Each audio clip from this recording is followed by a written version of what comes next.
Hi guys, this is another instalment of a Hornby TTS sound module. The only thing is I'm not going to show you what I have done on this. I'll just show you what you can achieve if you want to use an old Graham Farish chassis. This is a Poole type chassis under a new the Avro Vulcan shell from Graham Farish, Bachmann. So this has got the old brass gears in it. Battery box is cut down. Basically, the newer versions from Graham Farish are narrower than the old school versions that came from Poole when they made them. So I've narrowed the chassis and I've shortened it and I've done all sorts of crazy stuff. And there's a sound chip on the top, one end, and then there's the speaker the other end. And then what I've done is I put a stay alive under this battery box, which is also modified. But I'll just show you the lights and things. I quite like using the Hornby TTS sound decoders. They're quite straightforward. What you see is what you get. And I basically tune the locos to sort of sync with the sounds, but you can thrash them to basically rev them up before you leave to make it match better. But I think it's pretty good overall. We've got forward lights there.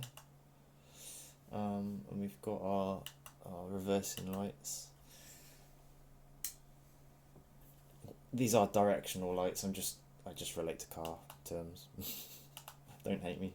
There we go. You can see they're a bit better there. Turn the light back on. And we'll just start her up and move off so you can see what the sounds are like.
Right, well, that was a little running session. I do like this. They're all a bit quirky. I've got like one of each quirky thing, if that makes sense. I've got HST, steam trains, the diesels, because they all make lovely different noises.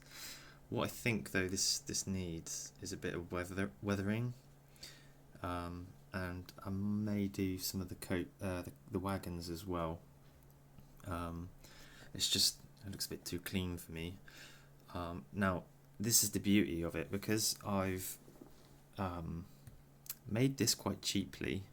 Obviously, you've got to find yourself the sound module, which is a bit of money, and a shell, which I think they were 20 quid, and the chassis. So I'm not that deeply into this money-wise, and I've got myself a sound decoded awesome train, I think.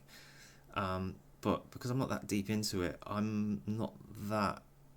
If I bought a brand new Avro Vulcan, which is like a limited edition jobby, I wouldn't be wanting to weather it at all. It would probably stay in a box and never see the light of day. But thankfully I've managed to get the shell, so I think I'm going to weather this ever so slightly. I'm not sure whether I'm going to go for like a faded look or just a dingy sort of oily look, but I'm going to probably put a video up in the future about... It'll be just probably a time lapse or a little explanation as to what I'm doing on the shell. This will be new territory for me, doing something so small, but I'm going to give it a go. I've tried wagons and things and they've come out okay, so yeah, stay tuned. If you want to subscribe, go ahead and do that, that'd be cool. If you click the bell icon when you subscribe, what it'll do is it'll notify you when I put another video up, which more than likely will be the one after this, or it will come after this video for sure, because I haven't done it yet, but I really want to weather this, so I'll show you how I do it, and I might mess it up, I might not, but I can always clean it up afterwards. So see how we get on. Wish me luck, thanks for watching, and hope to see you in another video.